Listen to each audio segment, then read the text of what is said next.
I tried bioresonance, I tried acupuncture, I tried massages, I tried herbs, African herbs, I tried Himalayan herbs, I tried Chinese herbs, I tried Indian herbs. Then I got tired because I didn't realize that it was a chronic, but I don't believe in the word chronic conditions. I don't even believe in the word dis-ease. I don't believe that I'm a victim. I don't believe that I'm suffering. I believe these are hands that I've been handed, yes. And yes, there are hard days and hard moments, but that doesn't sum up the entirety of my life. It is all you ever have. Everything else changes. Mwili will fail you. Everything can fail you. But if your mind is right and you're focused on the things that give you power and peace and joy and happiness, your life will go that path. Absolutely. I did all those treatments in that time, and then I started to medicate, yes. Yes. But even now, as I medicate, as you can see, the medication is wearing off. When it's on, I'm steady, but it also depends on what I'm doing and what I'm up to. If I've eaten, if I've slept, if I'm on my cycle, all these things make a difference. Hi guys, this is Health Focus and my name is Amy. This week's episode, we are focusing on a disease that's very rare in the country, and we'll get to know so many issues and details and symptoms about it. This week, our word comes from the book of Psalms 23.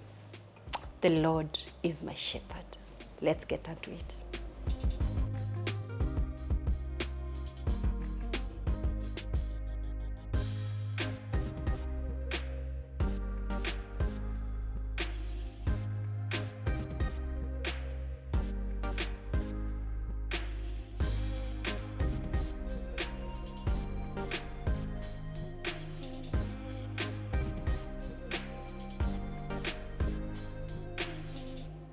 I would love to introduce you to a condition that is very rare in the country.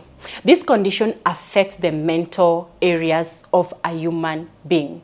In the mental condition, it causes movement, it causes pain, it causes other health issues. With the time, you are told by the doctor that it progresses. There is no treatment apparently from the medical, there is no cure apparently from the medical perspective, and I guess that's what we learned. You just learn to live with the condition. Allow me welcome and set one of our warrior, so much full of hope, and I don't want to preempt anything. Karibu sana Nduta to the show. Thank you so much for having me. Welcome to Set, and I'm so honored to have you. Thank you so much for having me. I'm glad to be here. Awesome. So I usually would love to know, who is Nduta, where do you come from, and when did you get this information about this condition? Who is Nduta? I guess I'm just a girl, like any other girl. Born and bred in Kenya, born and bred in Nairobi.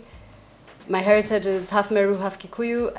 That's not important to include, that's fine. I am 33 years old, and yes, I was diagnosed with Parkinson's disease, which is usually for older people.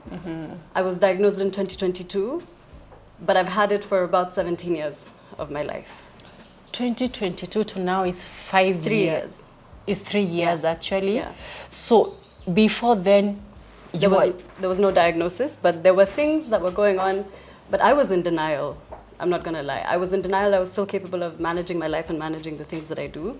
So it wasn't really that much of a priority, but slowly I stopped being able to do house chores. I stopped being able to do small things here and there. Even getting dressed in the morning was trouble.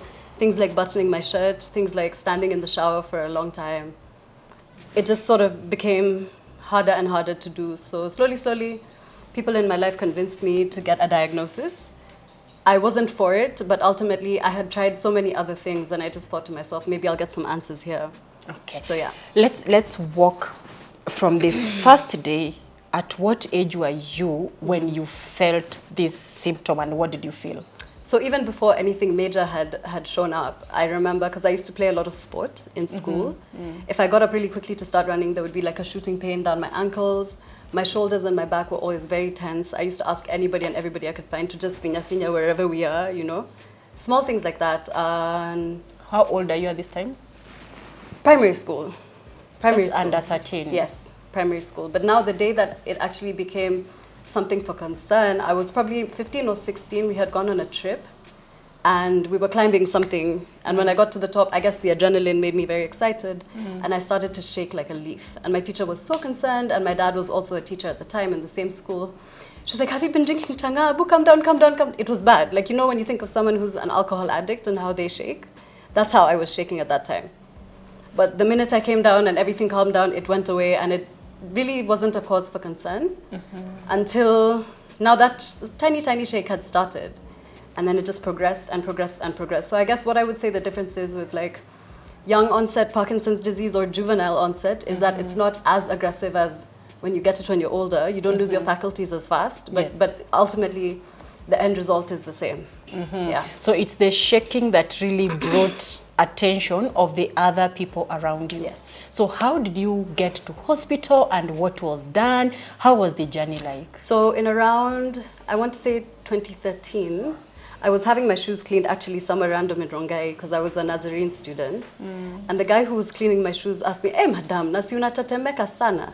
Then I sat back and I asked myself, if this guy who's cleaning my shoes is concerned about my body condition, maybe I should take this a bit more seriously. So at that moment, I called my parents. I told them, I think I'm just going to go by the hospital. And we did EEG, ECG, CT scan, blood work, thyroid function, kidney, blah, blah, blah, blah, blah.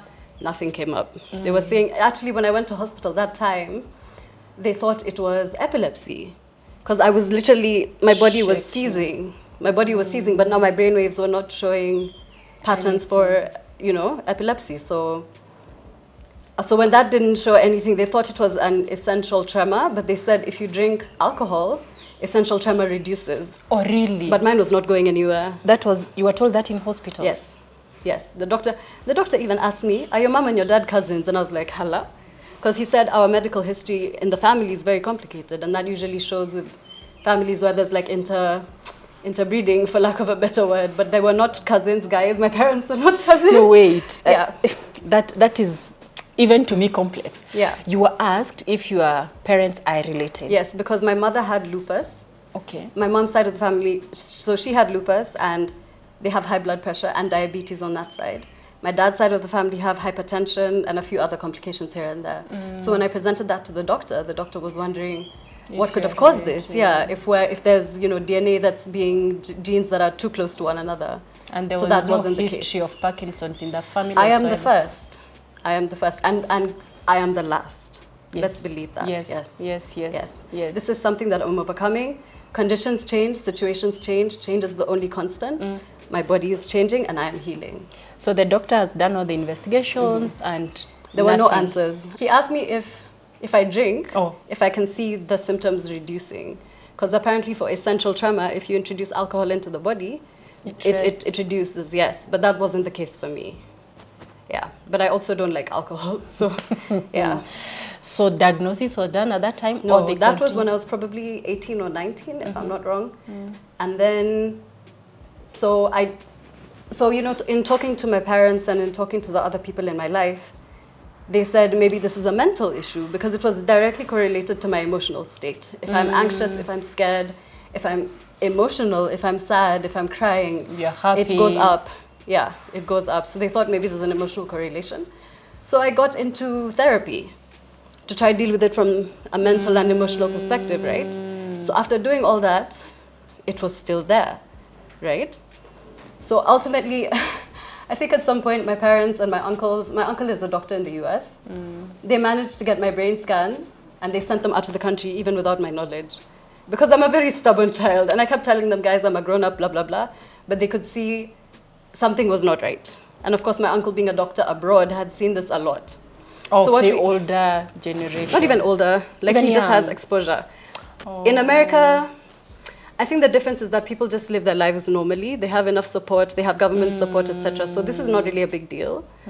So by the time I was being diagnosed, I had talked to quite a number of specialists. I had talked to someone he recommended me to in the US, sorry. I had talked to some doctors from India and I had written down all my symptoms and stuff and I shared that with them and they were suspecting that yes, it's Parkinson's. So yes, the doctor in the US said Parkinson's, my uncle said Parkinson's, the Indian doctor said Parkinson's. There was another doctor I was seeing here, locally, another Indian doctor, God bless him. He said Parkinson's, but he didn't tell me because they don't really want to give you that news. But the first day that I saw him, he told me, you're too young to have this. And at the time, it didn't really occur to me. But then later I realized this man has known all along. And that's what he's been treating. He just, because he's not a neurologist and they don't want to label you, sometimes even those terminologies can put you in shock. That's and you true. deteriorate instantly. So he was treating you, but he had not given you He information. didn't tell me what it was. And But he told me, if you can see a neurologist, because I was telling him, man, these guys want me to go to the hospital. I'm very anti-Western medicine. Why so? Because my mom was sick for a long time, and she ended up being addicted to things like painkillers and all these other things. And her body was not, she was on steroids. It was not enjoyable to see her in that condition, you know, and long ago that, there wasn't as much information as we have right now. So the doctor was the beginning and the end. You could not go against that. But now we know better. That's true. We have more power. That's as true. the individual, right? As the patient. So the Indian doctor who knew you had Parkinson's, had he told the family members? No, because he was my doctor. Doctor-patient confidentiality. I was taking care of that by myself. You are now an 18 I was already an adult, yeah. Oh, okay. That doctor was probably 3 or 4 years ago. Saijainda sana.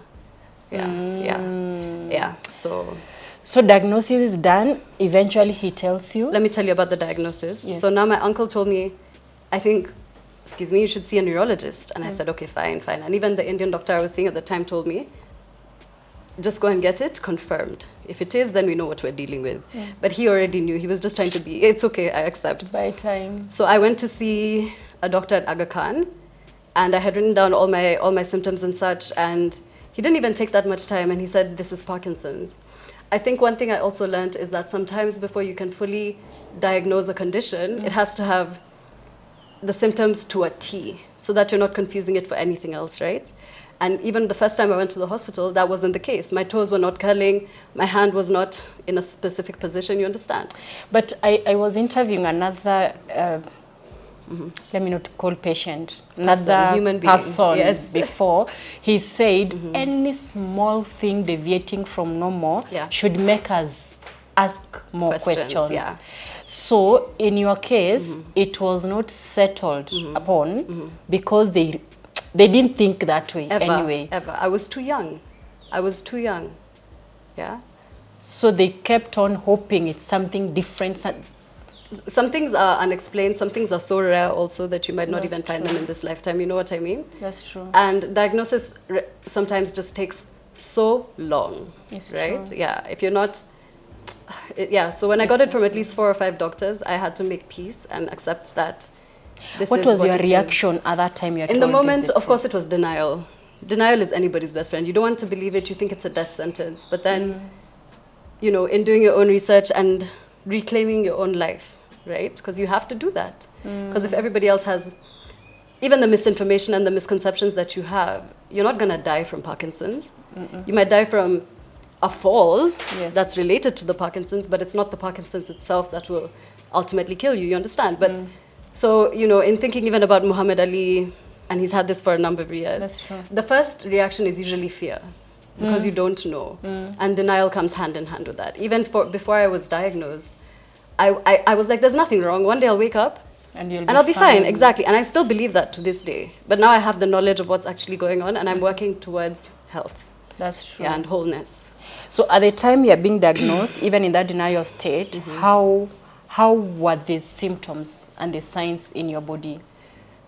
At that moment specifically? At that period, yeah. They were very pronounced. And I remember even as I was putting my shoes back on after the examination by the doctor, when he saw me moving slowly, which is called bradykinesia, that's when he was convinced. He said, you move slowly? I said, yes. He's like, you can't wear your clothes quickly, etc. You can't put on your shoes quickly. I said, not really. I hadn't even realized that I move slowly at that point, because this is just, it's my life. The steps. Not even steps. You see how you can pick something quickly, put it on, etc., etc. I couldn't do that. And It's to like you it had calculated. become your... Yeah, I hadn't realized that my speed to do things had actually reduced. How is the academic, you are in campus, how were the academic processes in school? I've always been an active person. I don't know if Niki here, but I'm grateful for it. Yeah. Because I was very active. I was in a lot of clubs. I would speak publicly, etc., etc. So it wasn't really an issue at that time. I could do my CATs, I could do my exams. I was independent. Everything was fine. At this time, you are writing, because again, it's neuromotor, it affects your movement. It wasn't that intense at that time, but what I will say is, And I'm going to do a video soon for handwriting. Na musini cheke sana, my handwriting is not the best, as you can imagine. But also because of the schools that I went to, handwriting wasn't a priority, yes, if that makes sense. I know in Kenyan schools, people are really taught how to write, yes, you know, perfectly, yes, legibly. yes. The schools that I went to, that wasn't the priority. The priority was as long as it's legible, and you can express read yourself creatively. Exactly. So my handwriting is very different already, but then you add the layer of motor complications. It's a whole new world. I showed my friend the other day, Alini Chekasana. God bless her, but I'll still do that video. Okay. Yeah. So how did you start the treatment? It took a while. So when I got the diagnosis, I wanted to rule out everything. Everything natural, everything herbal, everything non-invasive first. Because I knew once I get into this big pharma loop, because it's a loop, right? It's a dependency loop, I would not get out of it, right? So I tried bioresonance, I tried acupuncture, I tried massages, I tried herbs, African herbs, I tried Himalayan herbs, I tried Chinese herbs, I tried Indian herbs. There are too many. What is so naive and green? Yeah. It's trying to understand what are these by label. So DM me, we'll talk. So the first treatment you got and was which one? I can't actually say specifically. I think the first thing that I did was the mental work. Yes, the mental work, the therapy that I went to. Yes. I think that started just before just before diagnosis. And I think that's the thing that has helped me carry myself in the way that I do. See. Because if your mental is not okay, you can't be okay on any other level. That's true. Physically, spiritually, emotionally, financially, even you can't be okay. That's true. So I'm so grateful that the journey that I was on led me first to deal with my perspective. Yes. So after doing therapy, mental therapy, you got into all these. The Indian doctor actually is one of the first that I saw. That was even pre-diagnosis. Yes, pre-diagnosis. Yes. So after diagnosis, you continued with him. Yes. A bit. Then I got tired because I didn't realize that it was a chronic, but I don't believe in the word chronic conditions. I don't even believe in the word dis-ease. I don't believe that I'm a victim. I don't believe that I'm suffering. I believe these are hands that I've been handed, yes. And yes, there are hard days and hard moments, but that doesn't sum up the entirety of my life. You know, there's beauty, there's joy, there's love, there's hope, there's laughter. Let's laugh. Kujani to check manze. Let's cook, let's eat something delicious. Let's commune together. Let's tell stories, you know, let's share. I love your attitude of positivity. It's been a lot of work. And I'm grateful. Thank you for saying that. That means a lot to me. Thank you. For sure. When you get somebody with a chronic condition, as it's labeled, yes, exactly, they will be seated in pity. In bed, they don't want to move, they don't want to go outside, they don't want to do anything. Exactly. They don't want to be given... That is death knocking at your door. And if you say yes, ataingia. Death will come in. Yes, you have to fight. You have to choose life every single day. So you have to change your perspective. Your mindset is all you ever have. Everything else changes. Mwili will fail you. Everything can fail you. But if your mind is right and you're focused on the things that give you power and peace and joy and happiness, your life will go that path. Absolutely. Yeah. So all these treatment methods and modes that you got onto, how were they impacting your body at that time? So because majority of them were natural, they were not so tough, you know. I mean, there's the discomfort of if you've gone for a massage and your body's already in a state, overcoming that, etc., etc. But because there were no needles and no, I mean, acupuncture, yes, has needles, but it's not chemicals that you're fighting. Effects are yes, it's a lot less. Your body just needs a few days to come back to itself, and you'll be stronger and better immediately after that. How does acupuncture take place? So there's something called meridians in your body. Yes. They are the lines that your life force flows through. Yes. So what acupuncture does is the acupuncturist seeks out the points where there's a blockage or a densification. And then they undo that so your life force can now flow as it's supposed to. It's uncomfortable. If you don't like needles, I wouldn't recommend it. But if you can overcome that initial discomfort, everybody deserves a session or two. Everybody deserves therapy and everybody deserves peace. Yeah. I'm asking because I've not You've not seen tried. it. I would recommend it. 100% I would recommend it. The Asians, you know, what Eastern people have been doing it for a long time. So the meridians block at some point, and so you just unblock them, and then that's a very simplistic version. Yes. Yeah. If you do your research, you'll understand a lot better. Yes. But that's how I understand it. And please correct me if I'm wrong. I'm not an expert. I've just experienced it. Yes. For sure. the experts, we are not both experts, but I know the experts will really try to explain to us and we'll understand. So after how long, so what was it impacting you after that therapy? Were you getting better? Were you? I wasn't. Sadly, I wasn't. And I remember there's even a time I had told my parents, guys, I'm giving up. I'm honestly giving up. It's too much. I can't walk around. My back, because there's a way Parkinson's makes you stoop forward. It feels like ikona boulders, mawe ndani, you know, and you can't, like, no matter how hard you try, you can't make it, you can't make it go away. Washing my hands at the sink, I would be almost inside the sink, you know. Can't make the bed, can't cook a meal, can't clean the house, can't do dishes, niko tu. But you could self-care, bathing? Barely. Even personal hygiene was, at the worst moments, it was tough. It also comes with pain of the joints? Yes. So what I hadn't realized, one of the doctors had asked me, are you in pain? And I told him, no, maybe discomfort. But then when I looked into it a bit deeper, because even, you know, when you're in denial, these things don't really... Every day just like, wacha nisongeshe mguu kidogo, it'll be a bit better. Kumbe, it was pain. And it just got more and more pronounced. Now that I was aware of it, you know, it became worse and worse and worse. So yes, it does have pain. But during the pain, were you taking painkillers? Nope. I'm stubborn, my dear. What were you doing? Living life. When it's breathing, painful. meditating, taking a nap. You know, if I can walk, I'll take a short walk. I'll go sit in the grass. It's okay. Pain, we all have different thresholds for it. That's true. And because I had seen my mom go through so much and take painkillers and get addicted to them, that was not my go-to at all. And understanding liver damage and toxicology and all these other things overuse for a long time. Even headaches. I would never take painkillers for headaches. Luckily, my menses are not too painful, so I've never had to worry about that either. You know, there's grace. We're grateful. But pills, not my thing. So you could go through the pain, walk around, meditate, and... The thing about life, whatever comes up must go down again, right? Yes. The discomfort I'm feeling now, it might last 2 hours, it might last 3 hours, but it will go ultimately. The joy I am feeling right now might last for 10 weeks or however long we want it to last, but again, it will change. Not dip, it will change. Whether it goes up or down or however it changes, it will change. And that's the constant. Whoa. Yeah. If all of us could have quart of your positivity, Bless I think life will be changed. I think the words will be decongested. I hope so. It's the positivity that will change the world. Definitely. If everybody could have a pinch of it and stop looking as if life is... Oh yeah, I'm a victim. And my therapist actually told me, Nduta, your positivity is fake, when I first started therapy. And I was so offended by that statement because, to be honest, I kept saying, it'll be fine, I'm fine, it'll be fine, I'm fine, it'll be fine, without conviction. Post-therapy, when I say it's fine, I'll be fine, I mean it. Yeah, there are those people tell you I'm fine to brush you off.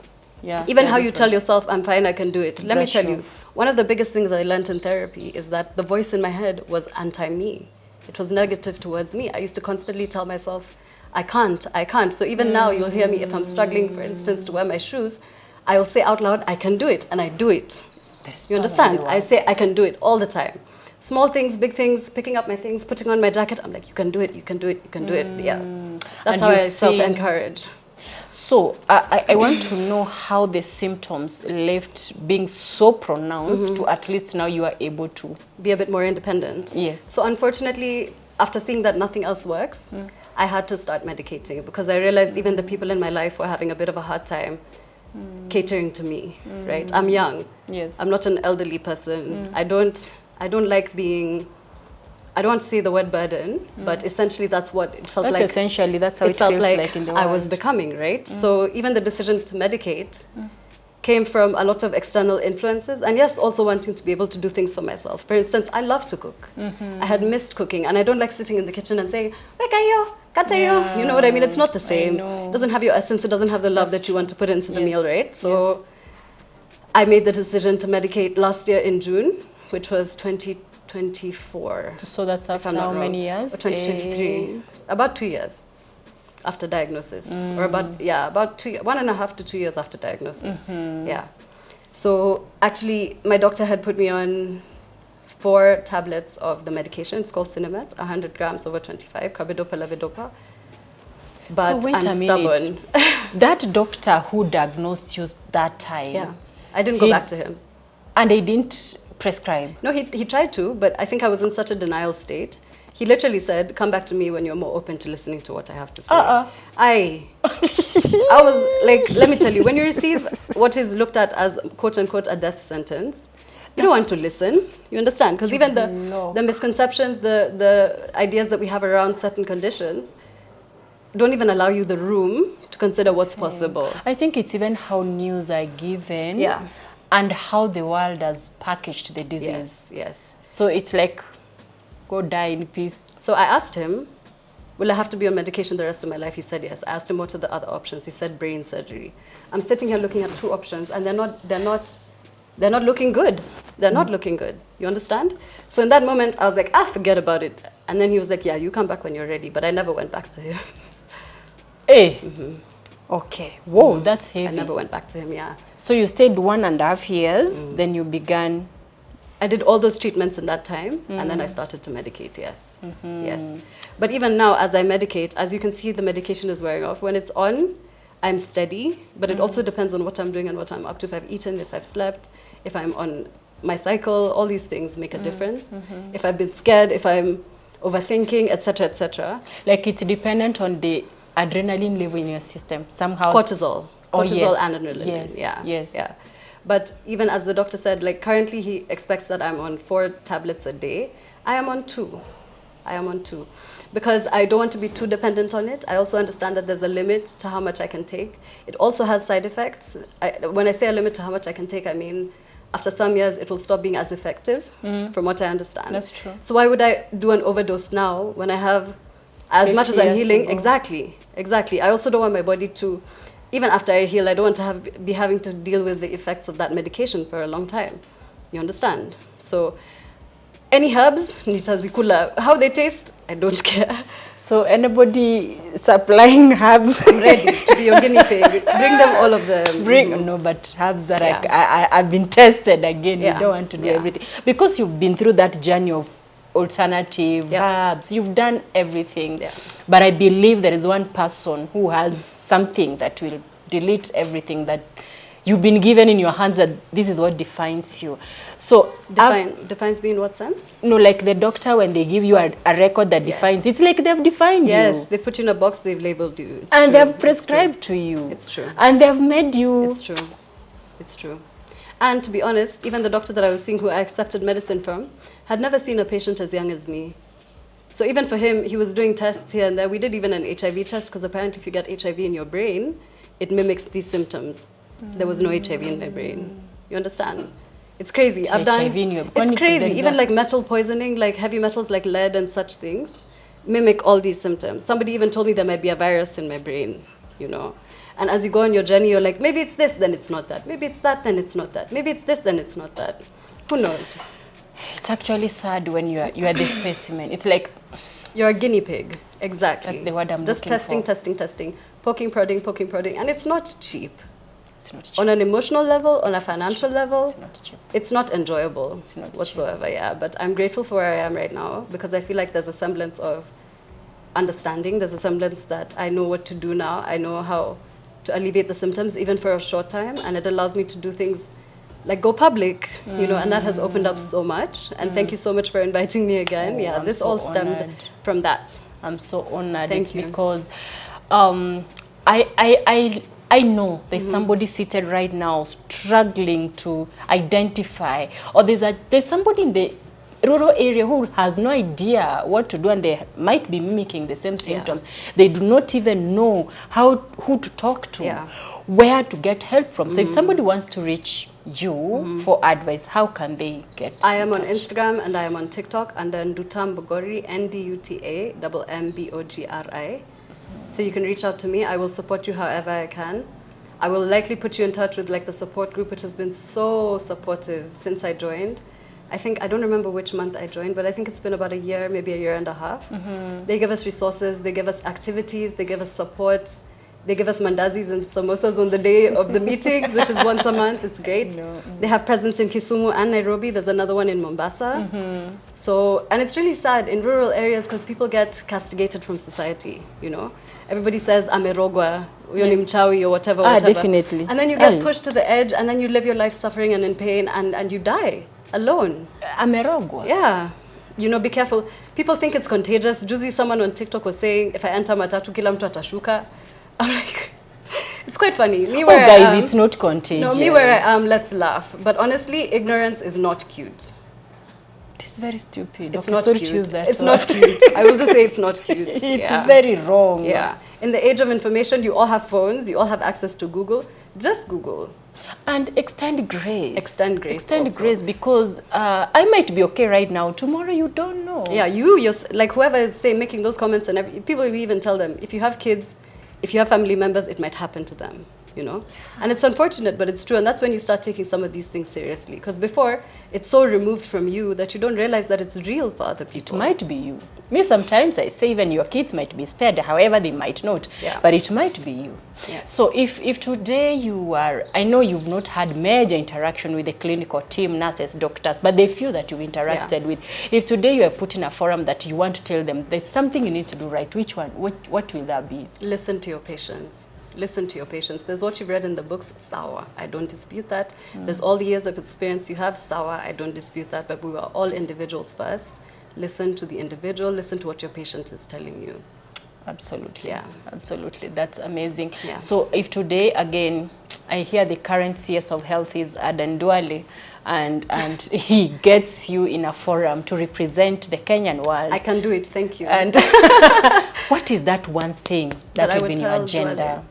I think, you know, in developed countries, there's a lot of government support. Because to be honest, recently this has been recognized as a disability in Kenya, but there's nothing that comes with that label, you know. Oh. I'm currently unemployed, and like, I'm so grateful that I have as much support as I have in my life. I'm also a bit of an entrepreneur. So I tried my best to make ends meet, but it's not enough. With hospital bills, with all these other, you need to work out, you need to eat right, you need to blah, blah, blah, medicate, hydrate, sleep well. All this stuff, there's not enough support from government. So I would really, really lobby and just ask them, you know, these people with disabilities, 15K for a child in a wheelchair, mwenye hajiwezi kabisa, what are the parents doing with that amount in 2025? If they have other children, because that's apparently to support the mother to stay home with the baby, right? Us guys are not even considered in the bracket where you can receive funds. You understand? So I would really, really push them. I would really, really push them. Just be a bit more willing to support Kenyans with disabilities with finances. I am finding myself also in this bracket of ignorance. It's okay. It's okay. But you're asking questions. That's true. Yeah, and that's you're coming true. out of ignorance. Oh, okay. Exactly. All By the right. way, guys, ask me anything. I will answer. As long as it's appropriate, I will answer anything. Even the one that's not appropriate, you I will advise DM it's you not, maybe. it's not Or we'll appropriate. see. Like, if it's a genuine concern, I will respond. Okay. But if I can just see you're trying to poke or whatever, no. Yeah. What is this one thing people living with Parkinson disease will love the Public other to know? Yeah. That I am just as much a human being as any one of you. The other day, someone asked me if I do things that other human beings do, you know, like have relations. And I'm like, Kwani, am I an alien? You know, it's so weird. I'm like, whatever experiences you have, sadness, joy, everything, we all go through those same emotions. A person with Parkinson's might have a masked face, meaning they look low, they look down, but they're hearing everything, they're feeling everything, they're seeing everything, right? Just because my face is not showing doesn't mean I'm not there. I am present, I am there. Treat me with love, treat me with compassion, ask me if I'm okay. Before you touch me, ask me, do you need support? Because sometimes it does look like I'll fall down. Older people, it's much more, you know, something to worry about. When they're walking, Yes, their gait, yes. they're stooping. Yes, but ask first. That's what I would recommend. And not to have the oye behavior. Thank you for saying that. Me, I don't pity myself. I am not a victim. I'm not suffering. This is something that I'm overcoming. If you come and start crying in front of me, that makes me sad. And all the effort I've put into not pitying myself, I'm right back at square one. Yeah. I know. So the power you see, the hope that I bring, allow me to give that to you as well. Because whatever you're feeling, you give it to me as well, right? Don't give me pity. I don't want it. Let's not give pity, absolutely. And so what will be your parting shot? My parting shot. Life is for living. Life is for living. Whatever cards you've been handed, you can overcome, you can do it, you are capable. Just get your mind right and everything else will fall into place. Yeah. Awesome, awesome. That's so great. An amazing story from Nduta. Such an energy that I want to tap in. Such a gracious heart and a teaching spirit. You know, we ask for a teachable spirit, but she has a teaching spirit too, that you do not mess around her space. Anyway, I want to welcome you all to the whole month, whichever time you're watching this video, the whole month of April is a Parkinson Disease Awareness Month. Precisely. It's more to mark the day and to create hope and awareness around the condition. There's not a lot to celebrate within Parkinson's itself, but we try to celebrate the small victories. Did you get out of bed? That's what I call. Did you brush your teeth? Were you supposed to send an email? Did you manage? Did you take a 5-minute walk? Did you wash yourself? These are all victories that we celebrate. Yes. To me, it's kind of a happy moment that removes you from the space of I am alone. We are quite. I have a colleague I can talk when I'm feeling this way because another person won't understand. Totally, absolutely. It's true. It's true. You might explain, I might fail to understand. Yes. But when you meet a caregiver or a person with the same condition, You they said relate. condition. Thank you. Yeah. I'm changing. You're trying. I appreciate that so much. Thank you so much for this week's episode. Let's meet again next week. Goodbye. Blessings. Thank you.